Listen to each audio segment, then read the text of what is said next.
बेनी रंगलात गई चपला पे फाट गई मारी पिचकारी बोला कैसे डलोई दूसरी लहंगाऊ भारी बोला कैसे डलोई दूसरी लहंगाऊ भारी बोला कैसे डलोई दूसरी सेटिंग बैठावा सेंटर मिलावा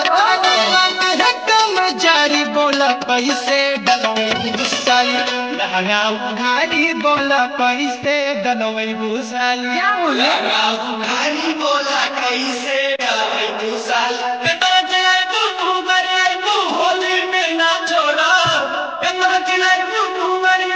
होली में ना छोड़ा बतानी पागल पापी पागल हमारी तोरा पागल पापी पागल हमारी तोरा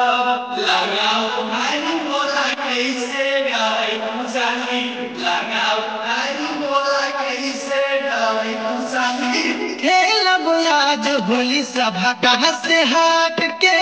छोड़ी पिचकारी धरब चुपना के सट के अच्छा लगा साली हो मना लगा चावा तारू लाला कहा सतावे दा महरम दहिया में छाता कहा लगावे दा सिकसी देखात बारू ललपो खात बारू काहे दिलु गारी बोला कैसे मनवई दूसरी लहंगाऊ भारी बोला कैसे डलवई दूसरी लहंगाऊ भारी बोला कैसे डलवई दूसरी ऐसे मरवा भीतर डलवा लगी बोले ऐसे मरवा भीतर डलवा लगी बोले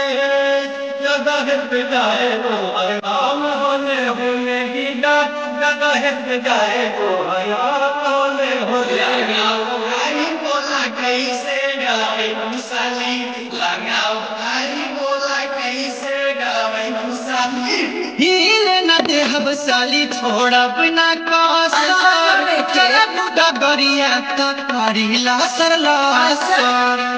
कोनो प्रमाण नहीं के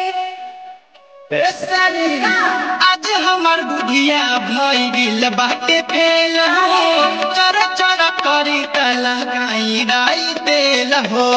बड़ी झकास बाड़ू अब हमरा पास बाड़ू ओढ़नी उतारी बोला कैसे मलवई दूसरी लगाऊ भारी बोला कैसे डलवई दूसरी लगाऊ भारी बोला कैसे डलवई दूसरी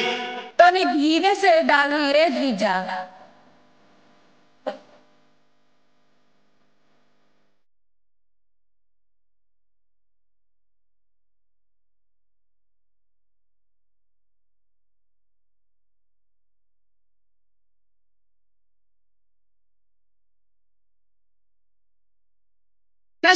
प्रियंका के धरिया कबारी के दिल लाल पियर देखी बॉडी भारी